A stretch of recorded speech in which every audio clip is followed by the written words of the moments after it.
off. Turn it off. Oh, thank you. Oh, I see we have a good turnout tonight. I'm so glad you all came. Perhaps you're wondering just who I am. Well, since there's no one else here to introduce me to you, I shall have to do it myself. My name is Dame Agatha Christie. Oh, I know the word dame makes me sound like a 1920s Chicago gun moll. But the Queen saw fit earlier this year to make me a dame, and so I shall own it.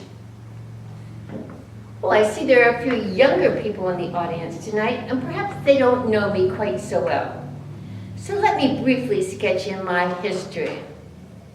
Simply put, I am an author and a playwright, specifically an author of mystery novels. I have written over 60 novels and nearly 30 plays.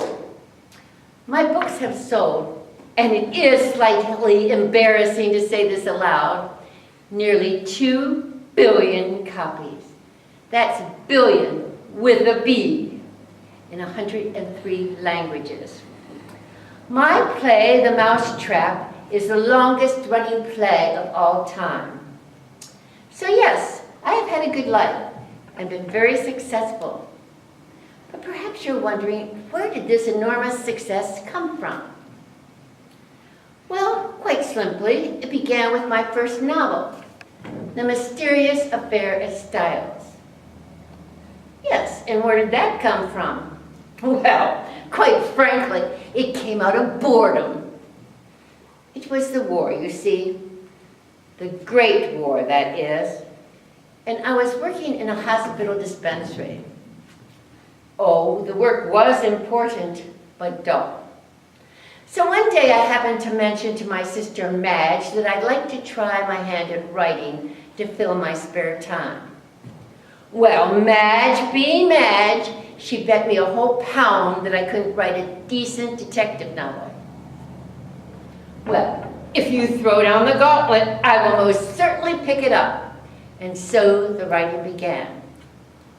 And it did fill my time. It was great fun, but the going was slow. It was nearly 3 years before I finished it. And by then, the war itself had ended. Well, I was proud of what I had written, and I did not want it to go to waste, so I sent it around to various publishers.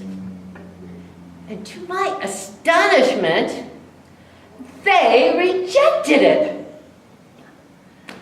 Well, with my novel complete and rejected, I moved on to other things.